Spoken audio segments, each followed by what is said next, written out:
Assalamu hörmetli qarindoshlar. Sharq Turkiston Surgundi hukumati televiziyasining xabarlar programmasida ko'rishinglarni qizg'in qarshi olamiz. 2021 yili 12 ayning 2 kuni Serbiya orqali Yevropaga ketishni maqsad qilib Istanbuldan yo'lga chiqqan Qahrayitim Belgrad aerodromida tutib qilingan. Ma'lum bo'lishicha, Xitoy soqchilari kelib, uni Sharq Turkistonga elib ketadiganligini aytgan. Sharq Turkiston Surgundi hukumati İstanbuldan Belgradga safar qilgan Qahrayitim Serbiya amaldorlari tarafidan tutqun qilinib, Xitoyga qaytarilish xavfiga duch keldi. Biz Serbiya hukumatidan Qahrayitimni tezdan qo'yib o'tib, İstanbulga bexatar qaytib kelishni kafolatlantirishni talab qilamiz, dedi. Qahrayitim Yevropaga safar qilishdan ilgari 3 bolasi va ayoli bilan birlikda Turkiyada yashagan ekan. Türk yazgıcısı Mahmud Cemil İnce Dünya Bülteni'nde e'lon qilingan Sharq Turkistonda musulmonlar qolmoqcha mavzuliq maqolasida dunyodagi musulmonlarning Xitoyning Sharq Turkistonda yurgizayotgan irqiy qirg'inchilik siyosatiga qarshi sukut qilganligini ayblab mundoq yozadi. Xitoy ishg'oliyati ostidagi Sharq Turkiston asrlar bo'yi davom qilayotgan irqiy qirg'inchilikqa duch kelmoqda. Bu yerda yashaydigan musulmon xalqlar, bo'libmi Uyg'urlar tasavvur qilg'isiz qirg'inchilik siyosatining nishoni bo'lib keldi. Bo'libmi hozirgi Xitoy prezidenti Xi Jinping 2013-yili vazifaga tayinlanishi bilan Sharq Turkistondagi turk musulmonlari og'ir darajadagi razillikning nishoni bo'lib keldi. Xitoy Kompartiyasi hokimiyatining muddaosi aniq. Tarix, madaniyat, millat va eng muhimi din jihatda kommunistik hokimiyat bilan birlikka kela olmaydigan element deb qaralgan Sharq Turkistonning yerlik turk xalqini butunlay vayron qilish, yo'qotishdan iborat. Buning uchun qo'llanilgan usullar bekmi qo'rqinchli. Xitoy hokimiyati Sharq Turkistondagi kishilarni hatto ularning eng shaxsiy maxfiyatligi va kundalik turmushigacha kuzatyotidi, xotirlayotidi. Ularning duo tilovat qilishining, turk madaniyati ostida hayot kechirishining, shundaqla musulmon hayotini yashashining oldini olyotidi. Masjidlarni, diniy so'rovlarni, tarixiy makonlarni vayron qilyotidi. Islomning tusini olgan ismlarni cheklayotidi. Millionlagan kishilarni turma va jazo lagerlariga qamab, insoniylikdan uzoq jasadga aylantiryotidi. Yillarcha kun nuri tushmaydigan kamerlarda tutib turilayotgan, tuzuk tomoqmi yeyolmagan, nimaligini bilgili bo'lmaydigan dori ichkizilgan, to'xtamay haqoratlanish, qiynash, bosqinchilikqa uchragan insonlarni tasavvur qiling. Bu insonlar qo'yib berilgan taqdirdami ruhiy qamalgan bir jasad holatiga kelib qoladi. Bu sayda Xitoy hokimiyati Sharq Turkistonda mavjudligini saqlaydi va o'zini mustahkamlaydi.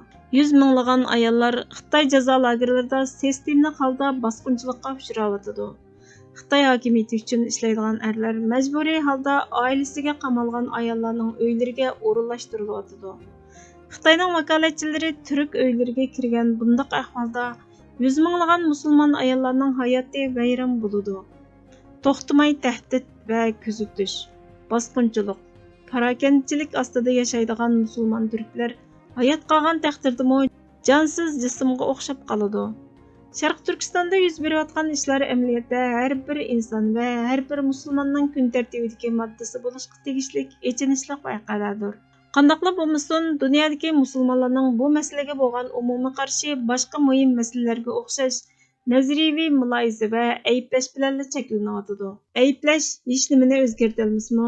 Ammo Xitoyning qilmishlarini ayblayotganlarni ko'rish yanada xushallanarli bir ish. Chunki ba'zi hisobotlar, ba'zi fikrlar, ba'zi kishilar Xitoyning ayblanishini xohlamaydi. Hatto davlatimizda axborot organlaridan siyosiy arboblarga va jurnalistlarga qadar Xitoy haqida reklam qilganligini ko'ralaymiz. Qachongacha bundoq bo'ladi? Ta'minlangan eng yuqori sonliq ma'lumotlarga qaraganda, Sharq Turkistonda yashaydigan Uyg'urlarni asosiy gavda qilgan turklar 20 million atrofida. Xitoyning nufusi 1 milliarddan oshadi. Sharq Turkistondagi musulmonlarning Xitoyning sanoat, texnika, armiya, siyosiy va iqtisodiy amaliy kuchi oldida hech qanday moddiy mulki yo'q. Sharq Turkistonda Xitoyning tirik musulmonlarni yo'qotishiga qancha yil vaqt ketadi? Balkim 5, balkim yana 10 yil vaqt olishi mumkin. Andinchu musulmonlarga Sharq Turkistondan qolgan narsa tarix kitoblari, aslimlar, yana biri dunyoning har qaysi joylariga chechilib ketgan Uyg'urlar.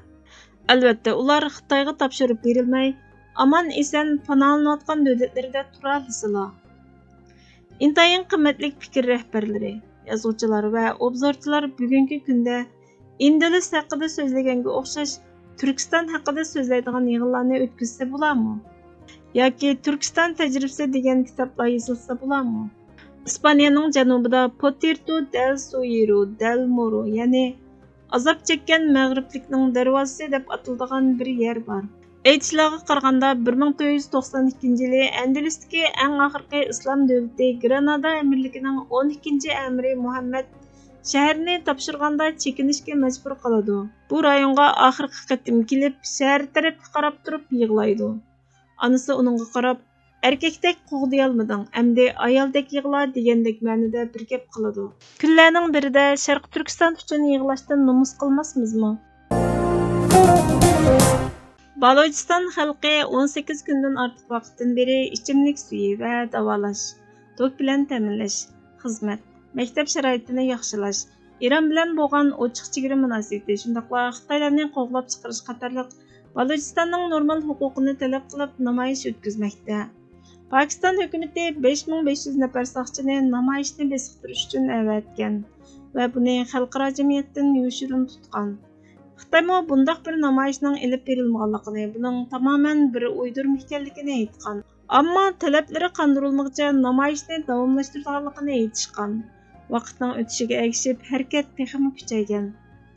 Mingdan ortiq Balochiston baliqchisi Balochiston qirg'oqlarida Xitoy yuk tashish mashinasining kirib baliq ovlashi uchun ijozat qilinganligiga qarshi qo'zg'algan. Chunki Balochistonning yerlik baliqchilari Xitoyning keng ko'lamli mashinalashgan baliq tutish texnikasi bilan raqobatlasholmaydi ekan. Xitoy Balochistonda nurg'unlagan qurilishlarni olib borgan bo'lib, buningdan Balochiston xalqi qilchimi manfaatlanmaydi ekan, hatto ishqa maylinmaydi ekan. Yerli xalqlarning madaniy binolarga kirishiga yo'l qo'yilmaydi ekan. Hatto to'p bilan ta'minlash xodimlarimi bu ta'sislarga yaqinlasholmaydi ekan. Balochiston 1 trillion dollar qiymatidagi tabiiy boyliqqa ega bo'lib, xalqi buning foydasini hech ko'rmaydi ekan.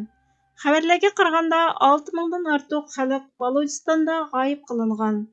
Balochiston xalqi harbiy g'oyib qilishning qurboni bo'lgan. Xitoy xalq ozodlik armiyasi dengiz armiyasini 20 mingdan 100 mingga, brigadasini hozirgi 2 dan 10 ga yetkazmoqchi ekan. Nurg'un Xitoy askarlari Afrikaning Jibrot va Pokistonning janubidagi Gwadar qatorliq Xitoy faoliyat qilgan yerlarga o'rinlashtirilmoqchi ekan. Amerikaning sobiq tashqi ishlar ministri Mike Pompeoning Amerika cho'qim Xitoyda o'tkazilmoqchi bo'lgan Beijing qishliq olimpik tantarbiya musobaqasini tamoman boykot qilish kerak sarlavhalik maqolasi e'lon qilingan bo'lib, maqolada mundaq deyildi. Olimpik tantarbiya musobaqasi qadimgi Gretsiyada boshlangandan buyon davlatlar va xalqlari orasida tabiiy va cho'ng farqlar bo'lgan taqdirdami hamkorlikning g'alabasiga simvol qilingan. Tanarkachilar o'xshash bir maydonga jam bo'lib, odillik bilan musobaqalashib, o'zlari uchun emas, balki davlati va xalq uchun g'alabani qo'lga keltirishga tirishadi. Hozirgi zamondami bu ham olimpik tanarkat musobaqasining asosi bo'lishdek alaydigini saqlab qoldi. Dunyoning har qaysi joylaridagi kishilar o'zlarining tanarkatchilarining utuqlaridan faxrlanadi. Sohibxon davlat bo'lsa, dunyoning har qaysi joylaridagi qatnashuvchilar va vakillarga ko'rsatgan mehmondo'stlik, ta'minlagan turg'ular orqali obro'y va e'tirofga erishadi. Dunyoning olimpik tantarbiya musobaqasida bir yerga jam bo'lishi, musobaqaga qatnashadigan davlatlarning sohibxon davlatni ovozsiz tasdiqlashidan iborat. Shunga bu 1936-yili Gitler Germaniyasining olimpik tanarkat musobaqasiga sohibxonlik qilib, o'yinlarning sha'niga dog' tekkizganligining sababi bo'lgan va 2022-yili Xitoy Kompartiyasining irqiy qirg'inchiligining yana bir qatim o'yinlarning sha'niga dog' tekkizganligining sababi bo'lib qoladi. Dal mushu sababdan Amerika cho'qim ittifoqdoshlari va sheriklarini yig'ib, Beijingda o'tkaziladigan olimpik tantarbiya musobaqasini to'liq boykot qilishi kerak. Xitoy Kompartiyasi Wuhan virusi haqida maqola yozgan muxbirlarni va Wuhan tajribxonasidagi haqiqatni so'zlagan doktorlarni yo'qotdi. Amaldorlarni ayblagan tennis mohiri Peng Shuaynimi, Interpolning boshlig'ini, Uyg'urlar va Hongkongliklarni yo'qotdi. Bu zalimlar uzun zamonlardan beri jazosiz hukm surib kelmoqda. Dunyoning ularni javobgarlikka tortadigan payti keldi. Biz Olimpikni Xitoydan dunyo faxrlangudek bir davlatga yo'tkishimiz kerak.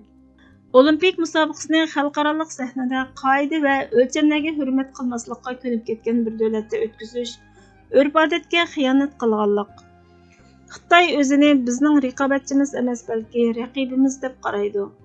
Ularning davlat ichi va sirtidagi kishilik huquqni ko'zga ilmasligi ularga muhim faoliyatlarni o'tkazish fursatidan mahrum qoldirib, uning badaliga erishadigan izzat, hurmat va shon-sharafga erishishga to'sqinlik qilish uchun yetarli sabab bo'lishi kerak.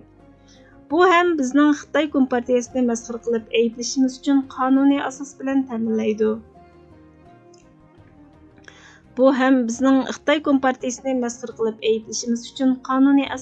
ta'minlaydi.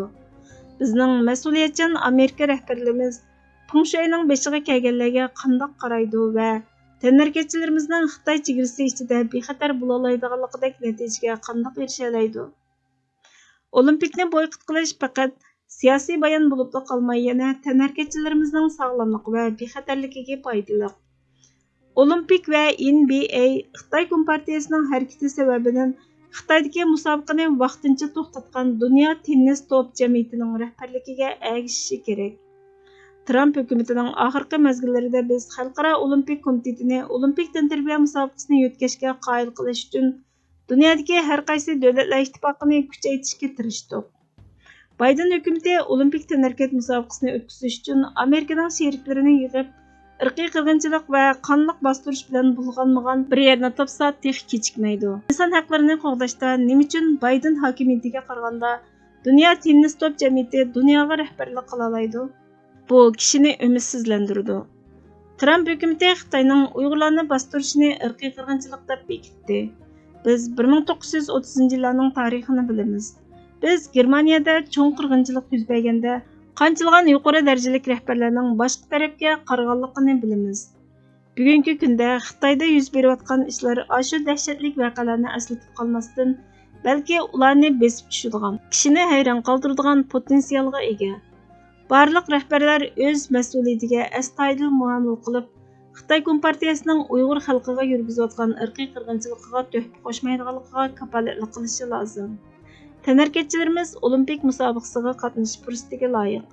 Oxirida deydig'ini mas'uliyatchan rahbarlar Amerikalik tanarkatchilarning xatarga tavakkul qilib, Beyjingga berib sayohat qilishiga yo'l qo'ymaydi hamda Xitoy Kompartiyasining dunyo sahnasida olib berayotgan irqiy qirg'inchilik va qoidaga xiloflik qilish qilmishlarini mukofotlamaydi.